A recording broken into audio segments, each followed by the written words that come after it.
नमस्कार भावी शिक्षक मित्र आणि मैत्रिणींनो, रेवान पठाण सरांच्या यूट्यूब चॅनलवरती मी रेश्मा दिवसे मॅडम तुम्हा सर्वांचं मनपूर्वक स्वागत करते। चला तर मग विद्यार्थी मित्रांनो, नुकतीच TET परीक्षेची चर्चा आपण ऐकली। आता ऑनलाईन TETची परीक्षा होणार आहे अशी चर्चा ऐकतोय आणि तीही IBPS पॅटर्ननुसार।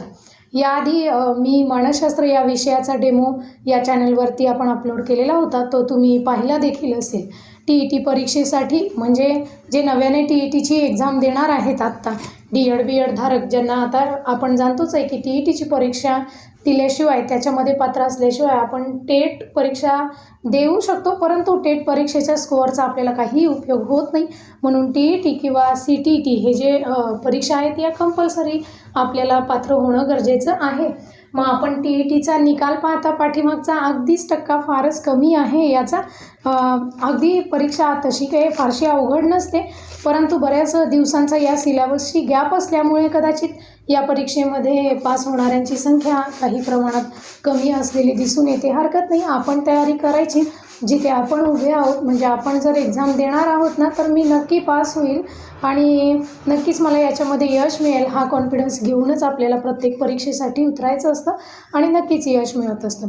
चला तर मग आता बरेच जण TETची परीक्षा दिलेली आहेत, टेट परीक्षा पण दिलेली आहेत, TET पण पास झालेले आहेत आणि टेट दिल्यानंतर भरतीसाठी वाटही पाहत आहेत आणि त्यांच्यासाठी आपलं रेहमान पठाण सरांचं यूट्यूब चॅनल एक विश्वसनीय असं चॅनल आहे, आपण सगळेजण जाणतोच आहोत। मग येणारी जी शिक्षक भरती आहे पोर्टलतर्फे होणारी त्याबद्दलची वारंवार अपडेट रेहमान पठाण सर आपल्याला देतच असतात आणि आपण आता रेहमान पठाण सरांनी एक TETच्या अभ्यासासाठी एक ॲप्लिकेशन तयार केलेलं आहे, रेहमान पठाण ॲप असं।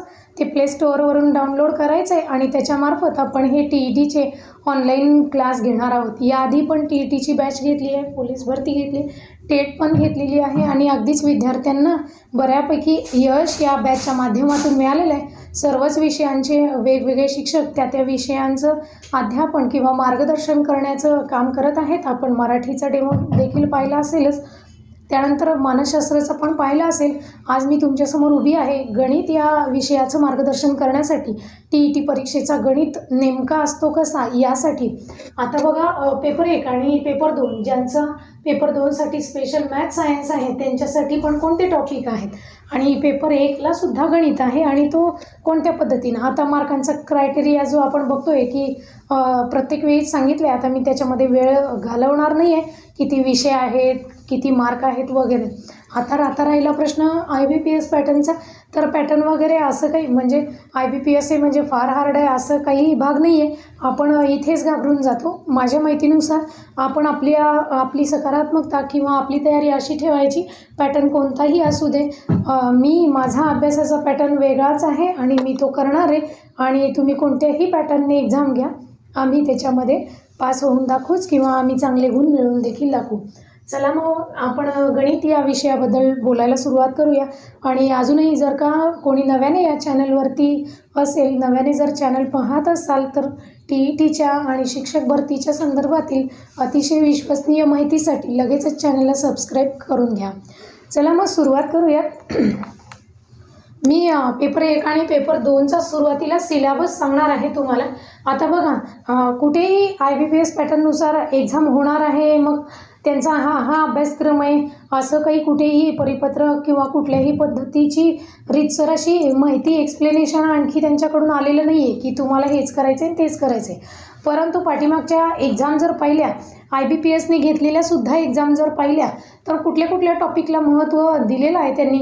अगदी या सगळ्यांचा डाटा कलेक्ट करून मी तुम्हाला टॉपिक सांगणार आहे आणि आपल्याला ते सगळे टॉपिक करायचे आहेत। आणि हां, जर तसं काही रीतसर त्यांच्याकडून येत असेल तर त्यामध्ये थोडाफार मागे पुढे बदल नक्कीच होईल। चला मग सुरुवात करूया।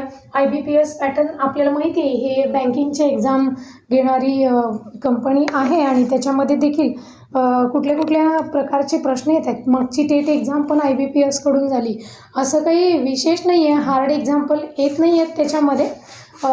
तरी देखील आपण सगळे टॉपिक आपल्या नजरेसमोर ठेवूयात। मॅथ म्हटलं की कुठले टॉपिक आपल्याला करायचे आहेत आणि त्यानुसार एक टॉपिक करत आपण आपली तयारी पूर्ण करायची आहे। मग प्रश्न कुठल्याही टॉपिकवरती येऊ देत, हरकत नाही। मग आता पेपर 1 आणि पेपर 2 दोन्ही विषयी विषयांसाठी मी तुम्हाला माहिती सांगणार आहे। पहिल्यांदा आपण गणित बघूया। याच्यामध्ये भूमितीचा पण काही भाग येतो। मग या गणितसाठी पहिल्यांदा आपल्याला संख्या ज्ञानावरचे उदाहरणं सोडवायचे। पहिला टॉपिक आपण शिकणार आहे, अगदी बेसिक पासून मी प्रत्येक प्रकारचे वेगवेगळे एक्झाम्पल तुम्हाला शिकवणार आहे।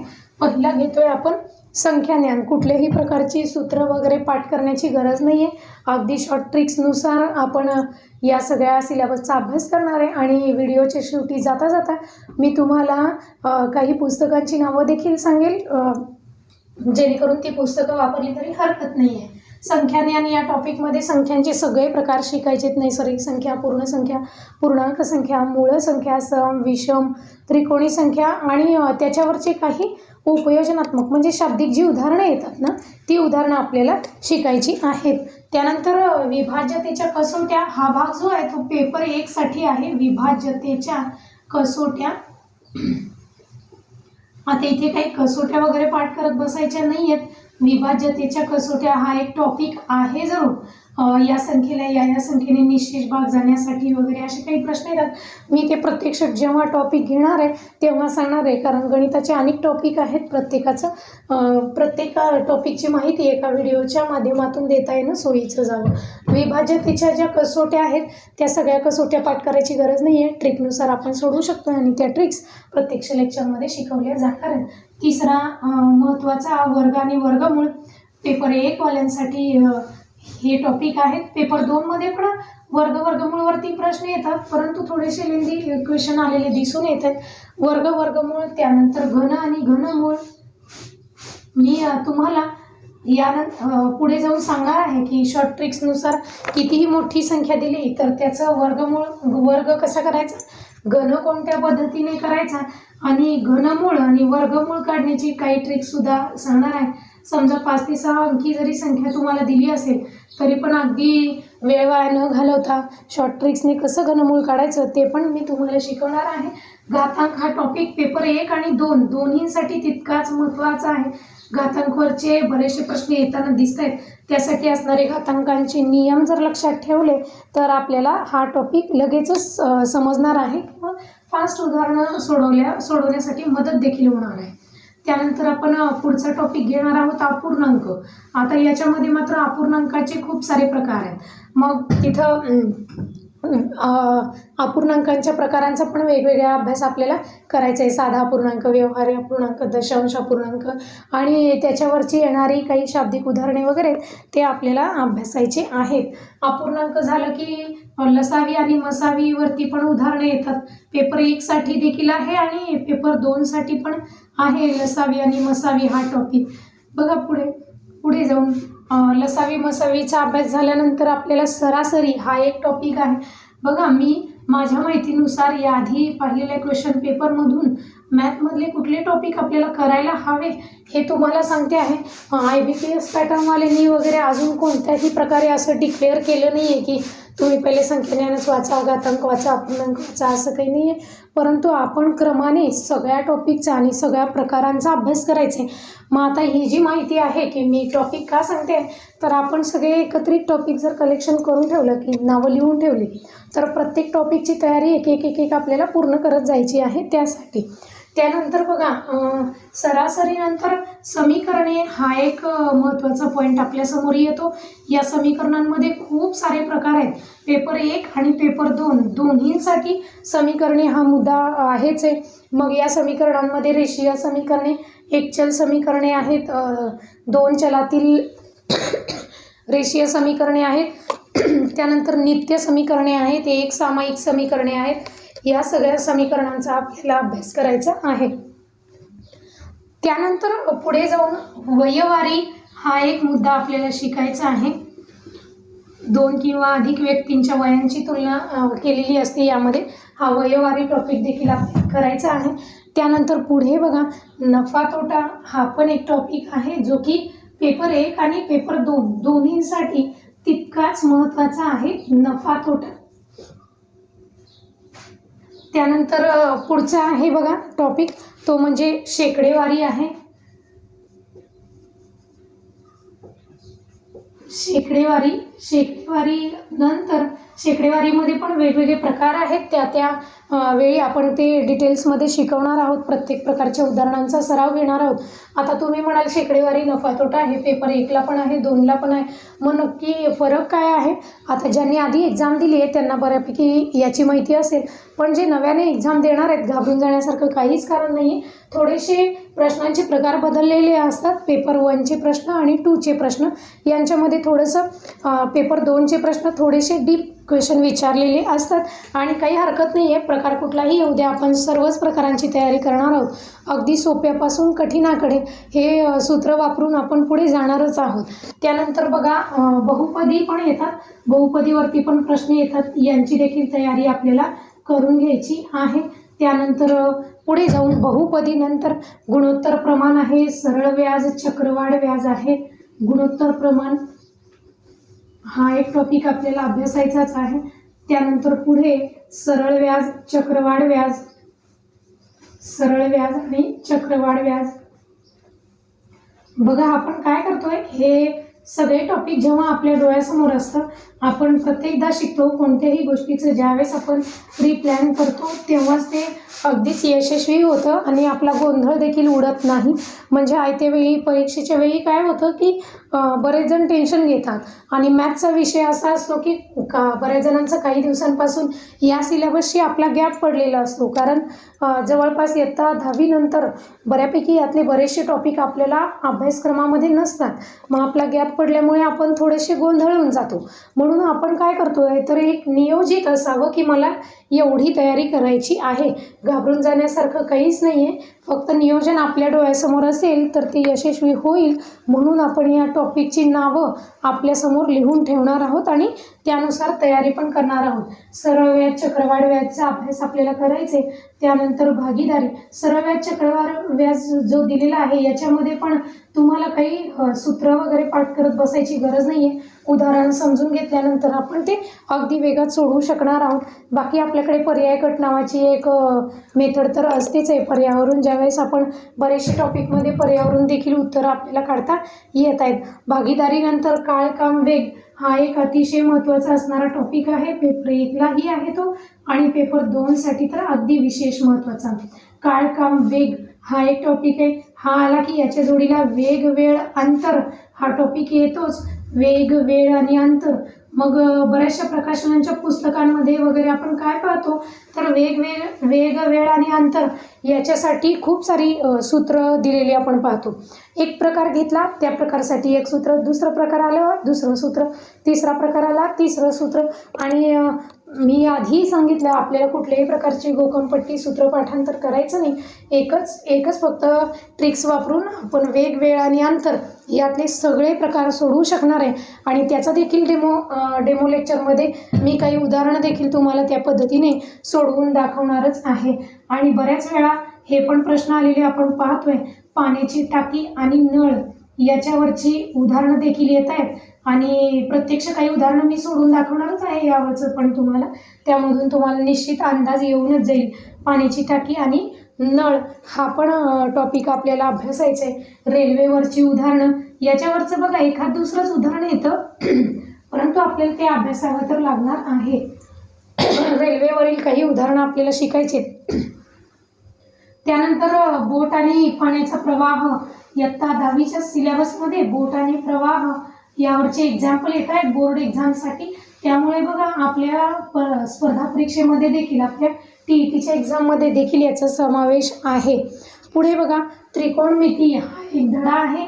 त्रिकोणमिती म्हणजे तो साइन, कॉस आणि टॅनवाला जो आता जे TETची परीक्षा देणार आहेत बऱ्याच दिवसांपासून याचा गॅप पडला असेल. कधी 10वीमध्ये आपण शिकलोय साइन, कॉस, टॅन वगैरे, हरकत नाही आहे. तक्ता वेगात बनवता आला की साइन, कॉस आणि टॅन अतिशय सोपा असा टॉपिक आहे तो आणि तो आपल्याला जमेल. त्रिकोणमितीची पण काही एक्झाम्पल पेपर 2वाल्यांना त्रिकोणमिती असतो कारण सिलेबसमध्ये आहे ना 10वीच्या. मग आपल्याला जेव्हा जॉब लागल्यानंतर आपण प्रत्यक्षात अध्यापनाचं काम करणार आहे तर आपल्याला हे बेसिक आलं पाहिजे. त्यासाठीच ही शिक्षक पात्रता परीक्षा असते. पेपर 2वाल्यांनी त्याच्यावरचे एक्झाम्पल पेपर 2मध्ये निश्चितच येत आहेत. त्यानंतर अंकगणितीय श्रेणी आहे पेपर 2साठी. अंकगणितीय श्रेणी हा एक टॉपिक नव्याने येताना दिसतोय, 10वीच्या सिलेबसमध्ये आहेच आहे हा. अंकगणितीय श्रेणी आलं की याला जोडून पुढे भूमितीय श्रेणी हा एक प्रकार आहे. भूमितीय श्रेणी आत्ताचे जे 10वीचे विद्यार्थी आहेत, आत्ता एक्झाम देणारे, त्यांच्या सिलेबसमधून हा प्रकार रिड्यूस करण्यात आलेला आहे, कमी करण्यात आलेला आहे. भूमितीय श्रेणीचा प्रकार जो आहे हा अंकगणितीय श्रेणी, ॲरिथमॅटिक प्रोग्रेशन हा भाग फक्त आहे, हा टॉपिक आहे सध्या. मग यापूर्वी भूमितीय श्रेणी पण होता सिलेबसला, एकाच टॉपिकमध्ये हे दोन्ही होतं. पण आत्ताच्या सध्याच्या जे बुक्स आहेत, सध्याचा सिलेबस आहे 10वीचा, त्यामध्ये ही भूमितीय श्रेणी हा मुद्दा वगळण्यात आला आहे. फक्त ॲरिथमॅटिक प्रोग्रेशन अंकगणितीय श्रेणी फक्त आहे. हरकत नाही, आपण दोन्ही पण शिकणार, काहीही नाही आहे त्याच्यामध्ये विशेष असा, अगदी सोपा आणि सोपा टॉपिक आहे तो. त्यानंतर आणखी एक टॉपिक येतोय संभाव्यता, म्हणजे प्रोबॅबिलिटी. हा पण 10th साठी टॉपिक आहेच आहे.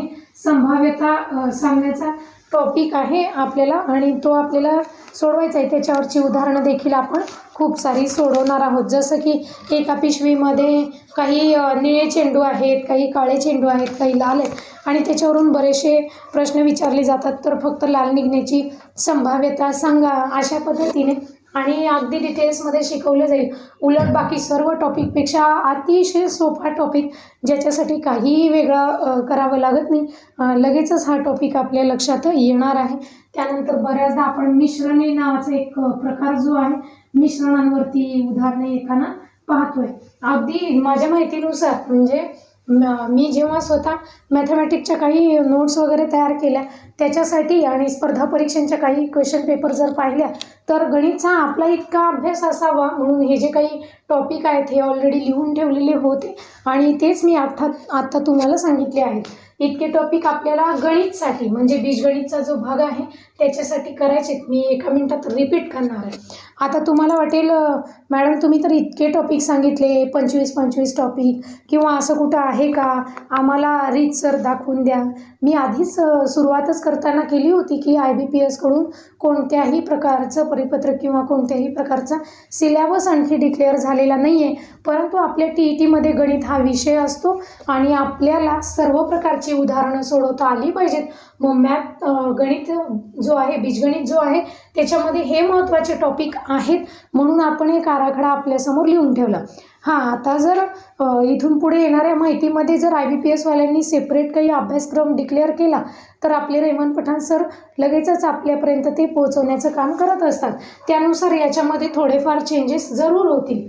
आता बघा, संख्याज्ञान करायचे, विभाज्यतेच्या कसोट्यावरून उदाहरणं काही आपल्याला सोडवायची आहेत. कसोट्या पाठांतर करत बसायचं नाही आपल्याला. वर्गमूळ, घनमूळ आलं पाहिजे. बघा, हे खूप अतिशय वेगात आपल्याला ही उदाहरणं सोडवता येणार आहेत. घातांक हा टॉपिक महत्त्वाचे. त्यानंतर अपूर्णांक, लसावी मसावी, सरासरी, समीकरणे, वयवारी, नफा तोटा, शेकडेवारी, बहुपद्यांचा अभ्यास करायचे. गुणोत्तर प्रमाण, सरळ व्याज, चक्रवाढ व्याज, भागीदारी, काळकाम वेग, वेळांतर, पाण्याची टाकी, नळ, रेल्वे, बोट आणि प्रवाहाची उदाहरणे, त्रिकोणमिती, अंकगणितीय श्रेणी, संभाव्यता आणि मिश्रणे, इतक्या प्रकारांचा अभ्यास करायचे. यानंतर मी भूमिती सांगणार आहे. आवश्यकता वाटत असेल तर एकतर लिहून घ्या किंवा एखादा स्क्रीनशॉट घेऊन ठेवा, म्हणजे आपल्याला सगळ्या टॉपिकचा अभ्यास, जसा अभ्यास होईल तसं एक टॉपिक. आता हा टॉपिक तुमचा बऱ्यापैकी क्लिअर झाला आहे, तुम्ही जर अभ्यास केला तर याला आपण टिक करत जाऊयात, म्हणजे आपला अभ्यासक्रम पूर्ण होईल आणि आपला थोडासा कॉन्फिडन्स देखील वाढून जाईल. चला मग पुढे जायचं का. आणि हे जे टॉपिक आहेत आपण आपल्या या ऑनलाईन बॅचमध्ये, ही जी रेकॉर्डेड बॅच जी आम्ही घेऊन येत आहोत, त्यामध्ये हे सगळे टॉपिक निश्चित शिकवून होतील आणि यातले सबटाईप्स जेवढे येत आहेत ते सगळे शिकवण्याचं काम आम्ही करणारच आहोत. चला तर मग भूमितीचं बघूयात आपण. हे बीजगणितच्या विषयाचं झालं. भूमितीशी रिलेटेड पण काही पेपर 1 पेक्षा पेपर 2 मध्ये भूमितीचा समावेश अधिक असलेला दिसून येतोय.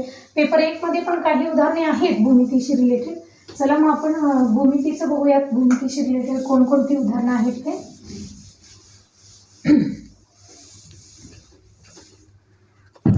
याच्यामध्ये बघा, पहिल्यांदा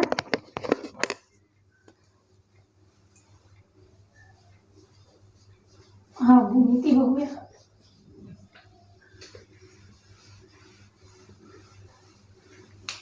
पहिल्यांदा पेपर 1 मध्ये पण आहेच, भूमिती नाही असा भाग नाही आहे, भूमितीचे मूलभूत संबोध.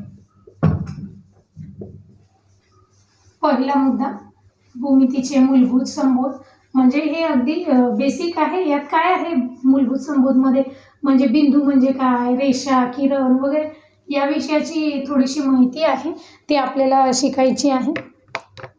संबोध झाल्यानंतर पुढे समांतर रेषा नावाचे एक टॉपिक आहे. समांतर रेषेवरून वेगवेगळी उदाहरणं आपल्याला विचारली जातात. समांतर रेषा झाल्यानंतर पुढचा भूमितीचा टॉपिक आपल्याकडे आहे, तो म्हणजे त्रिकोण, चौकोन, त्यांची रचना आणि गुणधर्म. त्रिकोण, चौकोन यांची रचना कशी करायची आणि गुणधर्म, रचना व त्रिकोण चौकोनांचे गुणधर्म. आता हे म्हणाल तुम्ही रचना म्हणजे आपल्याला तर ऑब्जेक्टिव्ह टाईप पेपर येतोय, मग रचना हा प्रकार काय आहे, त्रिकोण आणि चौकोन काढायचे थोडीच आहेत, परंतु तिथं प्रश्न येतात. समजा इतकी माहिती दिलेली असेल, 2 कोन 2 बाजू, तर इतकी माहिती कोणत्या प्रकारचा त्रिकोण काढण्यासाठी पुरेशी आहे वगैरे असे प्रश्न येतात त्या रचनामध्ये. आणि त्यांचे वेगवेगळे गुणधर्म जे आहेत, पुढीलपैकी आयतासंदर्भात दिलेला कोणता पर्याय योग्य आहे किंवा कोणते पर्याय अयोग्य आहेत ते सांगा, या पद्धतीने. त्यामुळे आपल्याला त्रिकोण चौकोनांचे सगळे प्रकार दोन्हीचे प्रकार आहेत. त्रिकोणांचे प्रकार, बाजूवरून पडणारे, कोणावरून पडणारे, चौकोनांचे प्रकार आणि त्यांचे वेगवेगळे जे गुणधर्म आहेत त्यांचा अभ्यास करायचे. आणि फार काही अवघड नाही आहे, अतिशय सोपा भाग आहे हा सुद्धा. त्यानंतर हे जे पायथागोरस सिद्धांत आहे, हा पायथागोरसचा पण सिद्धांत आपल्या सिलेबसमध्ये आहे. पायथागोरस सिद्धांतावरून त्यांची त्रिकुटं वगैरे लक्षात ठेवणे हा भाग आहे. पायथागोरस सिद्धांतचा अभ्यास आपल्याला करायचे पेपर 1 आणि पेपर 2 दोन्हीसाठी सुद्धा हे सर्व टॉपिक आहेत. त्यानंतर पायथागोरस नंतर वर्तुळ आहे. मग वर्तुळ हा टॉपिक शिकताना बरेचसे पॉईंट आहेत त्याच्यामध्ये. मग वर्तुळ कंसाची लांबी काढणे, वर्तुळ पाकळीचं क्षेत्रफळ, समजा वर्तुळामध्ये त्रिज्या दिली तर त्याचा व्यास, त्याची जीवा शोधणे किंवा परिघ, अशा प्रकारे खूप सारी उदाहरणं आहेत वर्तुळासाठी. मग वर्तुळ हा टॉपिक पण आपल्याला डिटेल्समध्ये अभ्यासायचे. वर्तुळ टॉपिक संपल्यानंतर क्षेत्रफळ, घनफळ आणि पृष्ठफळ याच्यावरची पण उदाहरणं येतात. पेपर 1, 2 दोन्हीसाठी थोडीशी डीप एक्झाम्पल, थोडेसे हार्ड एक्झाम्पल येताना दिसतात. क्षेत्रफळ, घनफळ आणि पृष्ठफळ याची पण उदाहरणं आपल्याला सोडवायची आहेत. इथं मात्र काही सूत्रांचा अभ्यास आपल्याला करावाच लागणार आहे. मग बघा पुढे, आणि शेवटी आपल्याला भूमितीमधला आणखी एक टॉपिक आहे, तो म्हणजे निर्देशक भूमिती. हा पण पॉईंट आपल्याला शिकायचा आहे आणि ते आलेखाचे पण काही पॉईंट्स आपल्याला येताना दिसून येत आहेत. निर्देशक भूमिती शिकायचं आहे. त्यानंतर हा सांख्यिकी जो प्रकार आहे म्हणजे स्टॅटिस्टिक्स, तो एक भाग आपल्याला आहे. त्याच्यामध्ये मध्यमान, बहुलक हे जे काढायचे उदाहरण आहेत ते पण एखाद दुसरं उदाहरण येऊ शकतं. आपण त्यांची देखील तयारी आपल्याला करायची आहे. चला तर मग मी काही 20-25 टॉपिक गणितसाठीचे सांगितले आणि भूमितीचे एक 7-8 टॉपिक आपल्या समोर आहेत आणि या टॉपिकची तयारी आपल्याला करायची आहे. इतका अभ्यास केल्यानंतर काहीच अडचण येणार नाही. आणि तुम्ही म्हणाल मी इतके सगळे टॉपिक आणि इतकं सगळं लक्षात राहणार आहे का, तर हो, अगदी अतिशय सोपं आहे. आपण जेव्हा सराव करतो तेव्हा सरावाने सगळ्या गोष्टी साध्य होऊ शकतात. चला तर मग आपण प्रत्यक्षात काही उदाहरणं देखील बघूयात, जेणेकरून आपला आणखी थोडासा कॉन्फिडन्स वाढून जाईल. त्यामुळे प्रत्यक्षात काही उदाहरणं बघूयात आपण. आपल्या रेकॉर्डेड बॅचमध्ये आपण सगळे प्रकार आणि प्रत्येक प्रकारची खूप साऱ्या उदाहरणांचा सराव देखील आपण करून घेणार आहोत. याबद्दलची डिटेल्स तुम्हाला रेहमान सरांनी यादी देखील दिलेली असतील. त्यामुळे ॲडमिशन प्रोसेस सुरू आहे. सरांशी कॉन्टॅक्ट करू शकता तुम्ही. बघा, यातली काही उदाहरणं अगदी सुरुवात बेसिकपासूनच करते. आपण वर्ग काढण्याच्या खूप साऱ्या पद्धती आपल्याकडे आहेत. बघा, आता हीच पद्धती वापरावी असं काही नसतं. आपल्याला वेळ वाचवायचा असतो, सोप्या उदाहरणांचा वेळ वाचवायचा. पुढे काही चक्रवाढ व्याजसारखी उदाहरणं जी आहेत तिथं थोडासा वेळ लागत असेल तर आपल्याला बाकीच्या उदाहरणांमधून वेळ तिथं वाचवायचा असतो. आणि सगळ्यात महत्त्वाचं वेळेत पेपर कव्हर करणं हा मुद्दा अतिशय महत्त्वाचा आहे. आपण पाठीमागची जी IBPS पॅटर्नवाल्यांची टेट एक्झाम झालेली पाहिली त्याच्यामध्ये बऱ्याच विद्यार्थ्यांचा असा प्रश्न होता की येत होतं, सोपंही होतं, समजतही होतं, परंतु आम्हाला वेळच पुरला नाही. सगळ्यात महत्त्वाचा मुद्दा टाईम मॅनेजमेंट आहे पेपर सोडवत असताना. आणि आताही तेच होण्याची शक्यता आहे कारण हे पुन्हा IBPS पॅटर्न येते आणि एक्झाम ऑनलाईन येते. त्यामुळे आपल्याला बघा वेळेचं नियोजन करणं आता फारच गरजेचं आहे. आता मी अगदी शॉर्ट ट्रिक्समध्ये थोडंसं वेगात घेणार आहे. वर्ग वगैरे काढणं आता हे सगळ्यांना बेसिक आहे, जमतंच प्रत्येकाला बऱ्यापैकी. तरी देखील बघा आपण जेव्हा एखाद्या संख्येचा वर्ग शोधत असतो, वर्ग म्हणजे त्या संख्येचा आपल्याला गुणाकार करायचा असतो, म्हणजे त्या संख्येचा 2 वेळा गुणाकार. वर्ग येतोय म्हणजे 2 वेळा येतोय, डोक्यावरती 2 हा अंक येतोय, 2 हा घातांक इथे येतोय. म्हणजे समजा फॉर एक्झाम्पल 23चा वर्ग करायचे, आपला तोंड पाठ आहे 529. जवळपास सगळ्यांचीच 30पर्यंतचे वर्ग बऱ्यापैकी पाठांतर असतात. तरी देखील बघा काही ट्रिक्सनुसार आपण सोडवू शकतो. तुमच्याकडे ज्या ट्रिक आहेत तुम्ही त्या वापरू शकता. कोणती आपल्याला जे सोपं वाटतं, जे समजतं ते आपण करायचं. कारण पेपरमध्ये वेळ आपला फास्ट निघून जातोय आणि त्यात कमी वेळात आपल्याला सोडवायचे. तर बघा पहिल्यांदा आपण 3चा वर्ग लिहूयात. 1 ते 10चे तर निश्चित पाठ असतात. 3चा वर्ग लिहिला, मला 2 अंकी लिहायचे प्रत्येक वेळी वर्ग, म्हणून मी 0, 0 आणि 9 असं लिहिते. पुढे 2चा वर्ग करायचा होता, 2चा वर्ग हा 4 आला. इथे अशा पद्धतीचे एक चिन्ह देऊन टाका, जसं की आपण 2 अंकी संख्येला किंवा 3 अंकी संख्येला 2-3 अंकांनी गुणणे हा जो गुणाकार सोडवतो त्या पद्धतीत करतो. त्या प्रकारे आता या दोन्हींचा गुणाकार करा. 3 2 6 आणि या 6ची दुप्पट इथं मांडायची आणि पुन्हा बेरीज करायची. 9 2 आणि 5 बरोबर 529 हा इथं वर्ग निघताना दिसून येतो. आता तुम्ही म्हणाल हा 23चा पाठ होता, हे अगदी सोपं होतं. तुम्ही कोणतेही मोठे पण वर्ग करून बघा, प्रत्येक प्रकार याच्यातून सुटणारच आहे. 3 अंकी असो किंवा 4 अंकी असो, ते वर्ग करण्याची पद्धती हीच वापरली तरी हरकत नाही आहे. कारण बऱ्याचदा अगदी वेगात उदाहरणं सोडवायची असतात, पेपर 1 आणि पेपर 2. बघा आता समजा मी 72 घेतलाय, 72 2चा वर्ग किती आहे? 4 आहे. मी 0 4 लिहिलं. इथे 7 आहे, 7चा वर्ग 49 आहे. हरकत नाही, झालं हे काम. त्यानंतर 7 आणि 2चा गुणाकार केला, 7 2 14, 14ची दुप्पट 28. मग हे सोडवा. 4 यांची बेरीज करतोय, 0 आणि 8 8च आले. 9 आणि 2 11, पुन्हा 1 हातच्या लागले. 4 आणि 5 5184. तुम्ही हा वर्ग गुणाकार करून बघू शकता, म्हणजे एक पडताळा त्याच्यामधून होऊन जाईल. 2 अंकी जसं झालं तसंच 3 अंकाचं पण काढता येईल, 4 पण अंकाचं काढता येईल. त्यासाठी अगदी वेळ वाया न घालवता एक सोपं उदाहरण सांगते. 115. आता बघा बऱ्याचदा जेव्हा एकक स्थानी 5 येतो त्याचे वर्ग काढण्याच्या खूपच सोप्या ट्रिक्स असतात. जसं की आता मला जर 25चा वर्ग करायचे, आपला पाठ येतो 625 आहे. मग आपण काय करतो, 5चा वर्ग करतो 25 आणि 2 नंतर लगेच येणारा अंक कोणता आहे? 3 आहे. या दोन्हीचा गुणाकार मांडायचा असतो. बेत्रिक 6. 5चा वर्ग 25चा वर्ग 625. एकक स्थानी 5 येत असेल तरच ही ट्रिक आपल्याला लागू होत असते. जर समजा तुम्ही 35चा वर्ग करताय, 5चा वर्ग लिहून घ्या. 5चा वर्ग 25, 3च्या पुढचा अंक आहे 4, यांचा गुणाकार 3 चौक 12, म्हणजे 35चा वर्ग 1225. अशा पद्धतीने एकक स्थानी जर का 5 असेल तर वर्ग काढण्याच्या पद्धती सोप्या आहेत. आता 15चा वर्ग पण पाठ आहे आपला 225 आहे. बघा या ट्रिकनुसार 5चा वर्ग 25, 1 नंतरचा अंक 2 आहे, दोन्हीचा गुणाकार केला तर 1 गुणिले 2 2 येईल. आता हा भाग सोपा आहे आणि हा भाग प्रत्येकालाच माहीत आहे. मग या ट्रिकनुसार याचा वर्ग किती निघणार आहे बघा बरं आपल्याकडे. 5चा वर्ग 25 आणि 11च्या पुढची संख्या कोणती आहे? 12. मग या दोन्हींचा आपल्याला गुणाकार करायचे. समजा 12 1 12, 1 हातचे 12 1 12 आणि 1 किती झाले? 13. या पद्धतीने 13,225 हा 115चा वर्ग निघतोय. या पद्धतीने पण सुटतोय. आणि मी जो पहिला प्रकार सांगितला त्याही पद्धतीने समजा आता आपल्याला 115चा वर्ग करायचे. आपल्याला काय करायचे बघा, प्रत्येक वेळी शेवटच्या अंकाच्या डोक्यावरती एक रेष देतोय आपण आणि त्याचा वर्ग केला. 5चा वर्ग 25, पुढे 11 आलं होतं ना, 11चा वर्ग लिहिला. 11चा वर्ग 121. चला मग पुढे जाऊयात. आता 11 आणि 5चा गुणाकार करतो. 11 गुणिले 5 किती झाले? 55 झाले. 55ची दुप्पट लिहित असतो 110. करा बेरीज. 5, 2, 2, 3 आणि 1. बघा एकदम करेक्ट येईल. म्हणजे हेच उदाहरण का निवडलं तर दोन्ही पद्धतीने वर्ग करून दाखवला.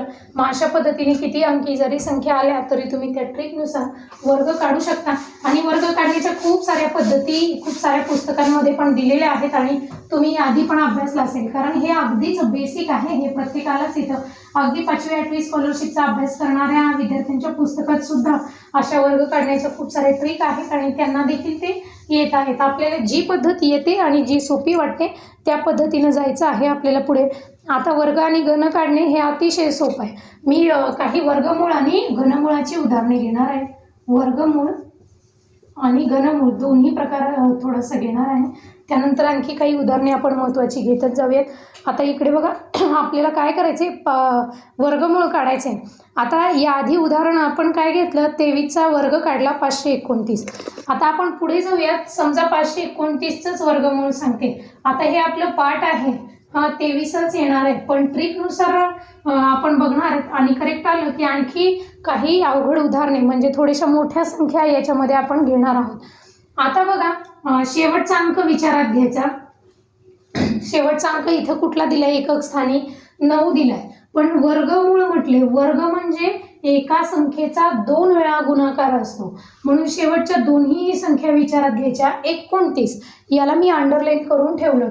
आता हा जो 9 आलाय ना, या 9ला बघा, 9 हा कोणाच्या एकक स्थानी येतोय? कोणाच्या वर्गाच्या एकक स्थानी? म्हणजे काय बघा, 1चा वर्ग 1, 2चा 4, 3चा वर्ग 3 त्रिक 9, 4चा वर्ग बघा 16, 5चा वर्ग 25, 6चा 36, 7चा वर्ग 49, 8चा वर्ग 8 64, 9चा वर्ग 9 गुणिले 9 81 आणि 10चा 100. हे तर कोणालाही येतं. मग हे का लिहून दिलं आता पुन्हा? तर 9 हा कोणाच्या वर्गाच्या एकक स्थानी येतोय? हा 9 हा अंक बघा इथे एक तर 3 किंवा 7, बरोबर? एक तर 3 किंवा 7 हे लिहून घेतलं. आपल्याला वर्गमूळ काढायचं. एकक स्थानी 9 आला म्हणजे ती संख्या त्याच्या एकक स्थानी 3 किंवा 7 असणार आहे, हे मात्र निश्चित झालं. शेवटच्या 2 संख्यांना मी अंडरलाईन करून घेतलं होतं. आता आपल्याला राहिलेल्या संख्येचा विचार करायचा आहे. इथं राहिलेली संख्या कोणती आहे? 5 आहे. ओके, 5 आहे. मग 5 या संख्येच्या जवळ कोणती पूर्ण वर्ग संख्या आहे? तर ती संख्या म्हणजे 4, बरोबर? 2चा वर्ग आहे ना ती, म्हणजे इथं काय येणार आहे? 2 येणार आहे निश्चित. बघा पूर्ण वर्ग संख्या त्याचं वर्गमूळ लिहायचं. 5 आहे, 5च्या जवळची पूर्ण वर्ग संख्या होती 4. 4 कोणाचा वर्ग होता? 2चा. म्हणजे दिलेली जी संख्या आहे एक तर ती 23चा वर्ग असेल किंवा 27चा वर्ग असेल. आता ऑप्शनमध्ये बघायचं नक्की 23चा आहे, 23 पर्याय दिलाय का 27 दिलाय. आणि जर का फसवण्यासाठी दोन्ही ऑप्शन दिलेले असतील तर अगदी वेगात कसं काढायचं? एकक स्थानी 5 असणारी यांच्या जवळची एक संख्या आहे ना, 23 आणि 27च्या जवळची ती म्हणजे 25. यालाच पडताळून बघा. 25चा वर्ग काढायला सोपं आहे. 5चा 25, पुढचा अंक 3, बेत्रिक 6, 625 येतोय. दिलेला 529 आहे, म्हणजे 625 पेक्षा लहान म्हणजे तो अंक आला 23. म्हणजे याचा अर्थ हे कोणाचं वर्गमूळ असेल? 23चं. हे लक्षात आलं का? जर का इथे मोठा याच्याहून मोठा इथं दिलेला असेल तर तो निश्चित 27चा असला असता. हे समजलं का? बघा आता थोडंसं आणखी अवघड उदाहरण घेऊया, त्यानुसार पण पटकन वर्गमूळ लक्षात येईल. वेळ वाचवायचं काम फक्त आपल्याला इथे करायचं आहे. 2304 दिलं. तुम्ही स्वतः काढून बघा आणि बऱ्याच जणांना हे येतही असेल किंवा तुमच्याकडे यापेक्षा काही वेगळ्या ट्रिक्स असल्या तरी हरकत नाही आहे. आपलं टार्गेट सगळ्यांचं मिळून एकच आहे. एक्झामला आपण फेस करणार आहोत, परीक्षेला जाणार आहोत. अगदी वेळेत उदाहरणं सोडवणे आणि खूप चांगला स्कोअर करणे हे आपलं सगळ्यांचं टार्गेट आहे, मग पद्धत कोणतीही असो. मी शेवटच्या 2साठी अंडरलाईन करून घेतलं, पण 4 वरती माझं लक्ष आहे. म्हणजे 4 कोणाच्या एकक स्थानी येतोय चेक करून घ्या. एक तर 4 हा 2चा वर्ग म्हणजे 2च्या एकक स्थानी आणि इकडे 8. मग काय केलं मी? 2 आणि 8 या 2 संख्या मी लिहून घेतल्या. यानंतर पुढे बघा पहिले जे अंक आहेत 2 याला आपण अंडरलाईन करूया 23. आता बघा लहान वर्गसंख्या कोणती आहे 23च्या जवळची. आता इथे येते बघा या दोन्हीच्या मध्ये 23. ओके, मग आपल्याला ही मोठी नाही बघायची, लहान बघायची. 16. 16 कोणाचा वर्ग आहे 4चा वर्ग आहे, म्हणून इथे 4 आणि 4 लागून जाईल. मग एक तर हा 42चा वर्ग आहे किंवा 28चा वर्ग आहे. मग कन्फर्म कसं ठरवायचं अगदी वेगात, 42 गुणिले 42 आणि 48 गुणिले 48 करत बसण्यापेक्षा ऑप्शन बघितले, बॅड लक दोन्ही ऑप्शन असलेच त्याच्यामध्ये, तर पटकन 45चा करून बघायचा मधल्या संख्येचा, कारण हा वर्ग करणं सोपं आहे. 5चा 25, 4 नंतर येणारा आकडा 5 आहे, 4 पंचे 20, म्हणजे 2025 हा 45चा वर्ग आहे. पण ही संख्या लहान आहे ना 2025 पेक्षा, म्हणजे 45 पेक्षा लहान 42 होता, म्हणजे साहजिक याचं वर्गमूळ किती असणार आहे 42 असणार आहे. हे आपल्याला लक्षात येईल. समजतंय का बघा. आणखी थोडासा मोठा अंक देते, आपण सगळे मिळून तर सोडूयाच, तुम्ही देखील पटकन ट्राय करून बघा आणि आपल्याला सुटतंय का ते पण बघून घ्या. चला, पेपर 1 आणि 2 दोन्हीसाठी हे वर्गमूळ हा टॉपिक आहेच आहे. पुढचा मी देते तुम्हाला बघा 53,884 हा कुणाचा आहे, सॉरी 824 दिलेला आहे. यासाठी ऑप्शन दिले 202, 232, 242. लिहूयातच आपण 202, तुम्ही काढा आता फास्ट, 232, 242 आणि चौथं दिलेलं आहे 332. एक तर तुम्ही या सगळ्यांचे वर्ग करा ट्रिकनुसार मगाशी दिलेल्या 2चा वर्ग 23चा वर्ग या दोन्हींचा गुणाकार, गुणाकाराची दुप्पट. तसंही पण 4ही पर्याय पडताळत बसावे लागेल तुम्हाला, म्हणून ही ट्रिक मी तुम्हाला सांगितली होती. चला आता बघूया, शेवटच्या 2 नंबरला अंडरलाईन करतोय आणि त्यातूनही पुढे जाऊन 4 कोणाच्या एकक स्थानी येतोय. 4 आला म्हणजे 2 आणि 8 आहेत, म्हणजे मी 2 लिहिलं किंवा 8 असेल त्यांच्या एकक स्थानी, बरोबर. या दोन्हीतले एक निश्चित असणार आहे.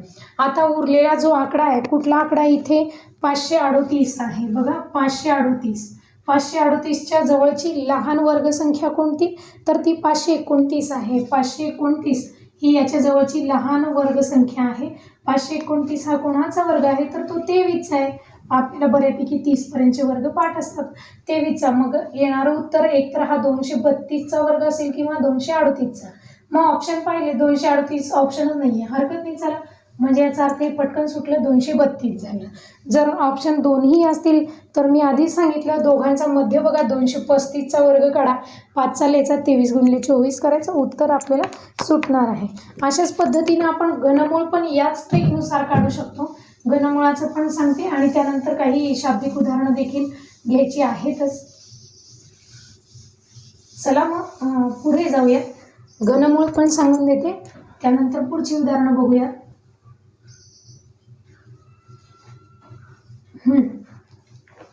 आता हे बघा घनमूळ बघूया. घनमुळाच्या पण काही सोप्या पद्धती मी तुम्हाला सांगणार आहे. समजा तुम्हाला 1728 याचं घनमूळ सांगितलंय, घनमूळ काढायचंय. आता बऱ्याचदा काय होतं, मोठमोठ्या पदावल्या आल्यासारखी घातांकांची जी उदाहरणं आहेत ती अगदी मोठी एका वेळेस अनेक, म्हणजे या घातांकांच्या उदाहरणांच्या वेगवेगळ्या क्रिया असतात, यांची बेरीज, पुढे एक मोठं कोण असतं घनमूळ दिलंय, बेरीज वजाबाकी गुणाकार, या पद्धतीने उदाहरणं आपल्याला येत असतात. मग आपण आता बघूयात पुढे जाऊन. 1 ते 10चे घन तर पाठ असणं गरजेचंच आहे आणि पाठ असतातच बऱ्यापैकी सर्वांचे. 1 ते 10चे घन ज्याला येतात त्यांना मोठमोठ्या संख्यांचे घनमूळ काढणं काहीच अवघड नाही. 1चा घन 1, 2चा घन 8, 3चा घन 4चा घन 64, 5चा घन 125,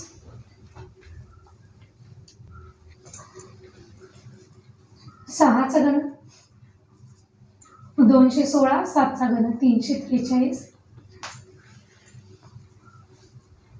8चा घन 512, 9चा घन 729 आणि 10चा 1000. या पद्धतीने आपल्याला हे घन पाठ असतीलच 1 ते 10चे. आता याच ट्रिकनुसार पुढचा भाग कसा सोडवायचा ते बघूया. वर्ग आणि वर्गमूळसाठी आपण काय केलं, शेवटच्या 2 नंबरला अंडरलाईन करत होतो, कारण वर्ग म्हणजे एका संख्येचा 2 वेळा गुणाकार.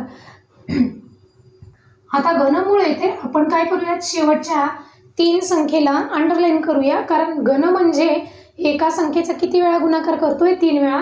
डोक्यावरती 3 अंक आहे, 3रा घात आहे त्याचा, म्हणून. आता बघा याचं घनमूळ काढायचं कसं, हे जरी 3ला अंडरलाईन केले असले तरी आपण विचार मात्र शेवटच्या संख्येचा करायचा आहे आपल्याला। 8 हा जो अंक आहे तो कोणाच्या एकक स्थानी येतोय हे कसं ठरवतोय आपण? इथे बघा 2च्या एकक स्थानी। आता हे तर काम अगदीच सोपं आहे, इथं 2-2 अंकांचं कन्फ्युजन होणारच नाहीये, कारण बऱ्यापैकी प्रत्येक अंक एकदाच आलेला दिसतोय, हरकत नाही। 8 कोणाच्या एकक स्थानी येतोय? ज्याचा घन 2 ज्याच्या शेवटी आहे त्यांचा घन करताना उत्तरात 8 येणार आहे, म्हणून 2 लिहून घेतलं। आता उरलेलं पुढचं काम काय करायचंय, तर राहिला एकच अंक इथे, कोणता? 1 हा अंक राहिला। 1 हा अंक आपल्याला राहिलेला दिसून आला। मग 1 म्हणजे 1चा घन आहे ना, तो 1, म्हणून इथं आपण काय करतोय? 1 हा अंक म्हणजे हे कशाचं घनमूळ आहे? 12चं घन करून बघा, हे उत्तर तुम्हाला लगेच मिळून जाईल। आणखी एक प्रकार सांगते मी तुम्हाला, आणखी एक उदाहरण आपण थोडंसं चेंज करून घेऊयात याच्यामध्ये। पुढचं दिलंय 6859 पण काढून बघा। 6859 9 कोणाच्या शेजारचा आहे बघा, 3ला अंडरलाईन करून ठेवायचं। 9 कोणाच्या शेवटी येतोय? 9च्याच येतोय। 9चा घन 729 आहे, इथे येतोय ना एकक स्थानी, म्हणजे इथे शेवटी एकक स्थानी 9च येणार आहे। आणि त्याच्या अगोदरचा अंक बघा 6 दिलाय, मग 6 अंकातला जवळचा लहान घन कोणता आहे? 1चा घन 1, 2चा 8 आहे ना, तो मोठा होईल, लहान बघायचे। 1चा आहे म्हणजे साहजिक इथं 1 येईल। 19चा घन करून बघा, हे उत्तर जरूर मिळेल। आणि तुम्हाला ट्राय करण्यासाठी एक उदाहरण, पुढचं उदाहरण तुमच्यासाठी बघा। याचं घनमूळ काढा, ट्राय करून बघा आणि कमेंट्समध्ये उत्तर देखील सांगा। त्यानंतर आपण लगेच पुढच्या उदाहरणाकडे जाऊया। वेळ वाचवत उदाहरणं कशी सोडवायची यासाठी। हे झालं वर्गमूळ घनमूळ हा प्रकार। आता थोडंसं पुढे जाऊया, उदाहरण लिहून घेतलं असेल किंवा लगेच ट्राय करून बघा आणि कमेंटमध्ये उत्तर पण सांगा तो कोणाचा घन होता ते। आपण पुढच्या उदाहरणाकडे वळणार आहोत। हे पण अगदी सोपं आहे। 12चा घातांक दिलाय 3m - 2 आणि त्याला वर्गमुळात लिहिले बरोबर 12चा वर्ग, तर m बरोबर किती असं प्रश्न आपल्याला केलेला आहे। घातांकाशी रिलेटेड असणारं उदाहरण आहे, अगदी वेगात सुटतं। आपण बेस बघायचा, हा जो पाया आहे इथं पण 12 इथं पण 12 आहे, म्हणजे पाया समान आहे, त्याला पुन्हा लिहायचं नाही, मग फक्त डोक्यावरचे घातांक बघायचे 3m - 2। परंतु एक लक्षात घ्या, 3m - 2 जरी लिहित असलो तरी इथं वर्गमूळचं चिन्ह आलंय, हे चिन्ह आलेलं आहे वर्गमूळचं, म्हणजे त्याचा अर्थ 1/2 असतं। मग घातांकांचा घातांक असला की या दोन्हींचा गुणाकार असतो, म्हणून गुणिले 1/2 लिहिलं। कुठून आलं 1/2? हे वर्गमूळ आहे म्हणून, बरोबर याचा घातांक लिहा, किती येतो? 2 आहे। आता हे सॉल्व करायचंय, त्यानंतर आपलं उत्तर संपलं। आता इथे भागिले 2 होतं, इकडे गेला की गुणिले झाला, म्हणजे 3m - 2 बरोबर 2 गुणिले 2 4 झालं। हे वजा इकडे अधिक होईल, 3m बरोबर 4 अधिक 2, 3m बरोबर 6, म्हणजेच m बरोबर 2। आणि अगदी कॅल्क्युलेशन फास्ट होतं, लगेचच होऊन जाईल। अशा प्रकारची घातांकांची काही उदाहरणं आपल्याला येताना दिसत आहेत। आणखी बघा, ते बहुपदी ज्या येत आहेत किंवा सलग येणारे सरळ रूप द्या म्हणून पण काही प्रकार येतात घातांकावरचे, ते पण मी तुम्हाला सांगणार आहे। एक एक्झाम्पल बघूया सरळ रूप देण्यासाठी। पेपर 1, 2 दोन्हींसाठी महत्त्वाचंच आहे, ते पण एक्झाम्पल घ्या बघा। असं दिलंय 5 गुणिले 10चा घातांक 1, सरळ रूप द्या यासाठी आलेला प्रकार आहे अधिक 7 गुणिले 10चा घातांक 0 अधिक। अगदीच सोपं असतं, फक्त उदाहरण थोडंसं मोठं वाटलं की बऱ्याचदा आपण घाबरून जातो किंवा गोंधळून जातो। 10चा घातांक -1 अधिक 5 गुणिले 10चा घातांक -2। आता हा एक कंस दिलाय वजा, आणखी पुढे उदाहरण आहे, मी इथे लिहिते वजा 3 गुणिले 10चा घातांक 1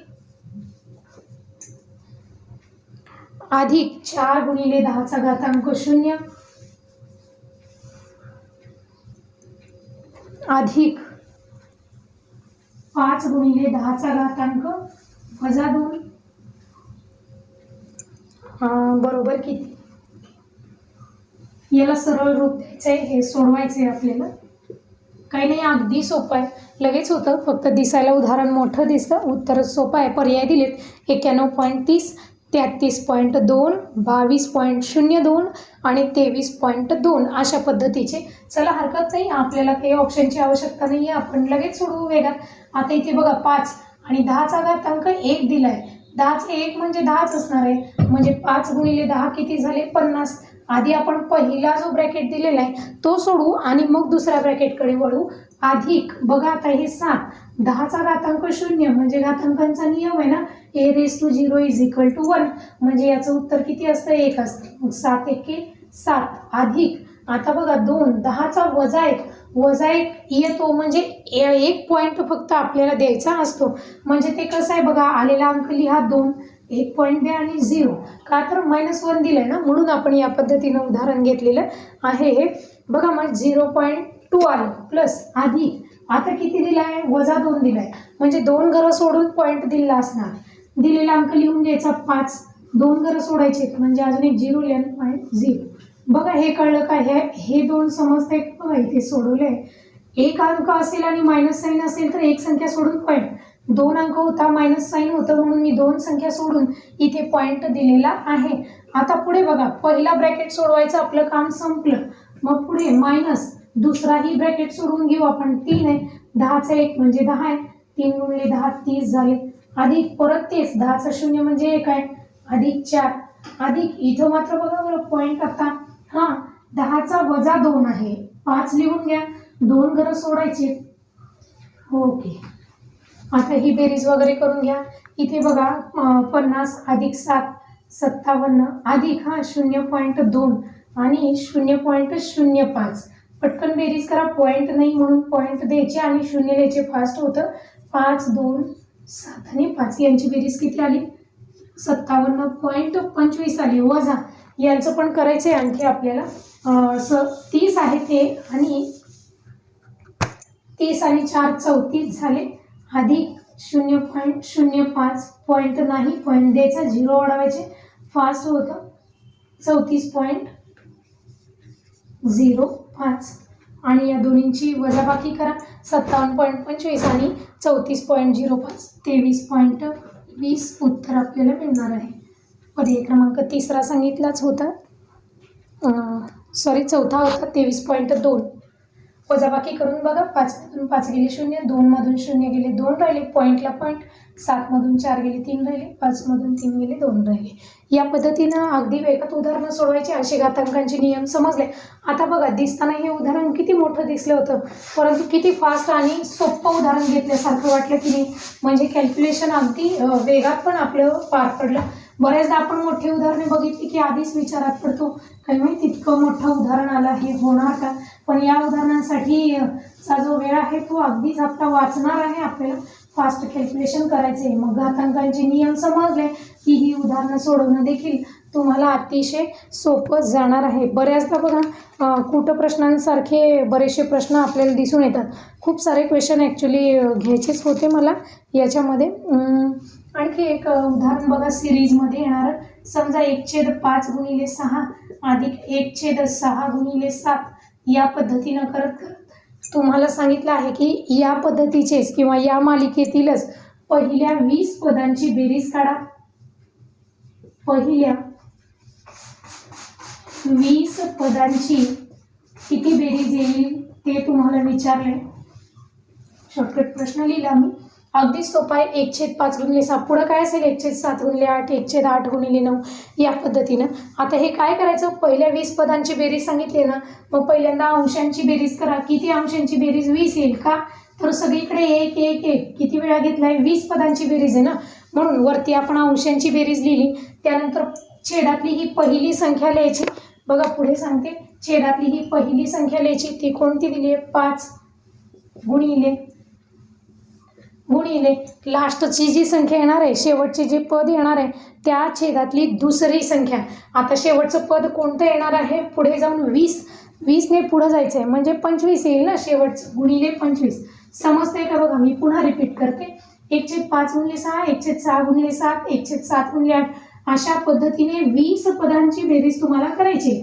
मग आता 20वं पद कोणतं येईल शेवटचं? आता इथे अंक 5 आलाय ना, 5 आणि 20 म्हणजे साहजिक 1/20 आणि 5 25 म्हणजे 25 गुणिले 26 अशा पद्धतीचं शेवटचा अंक येणार.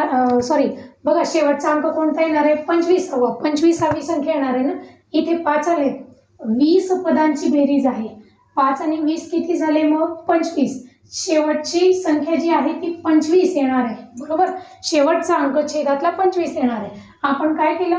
सगळ्या अंशांची बेरीज केली, 20 आली.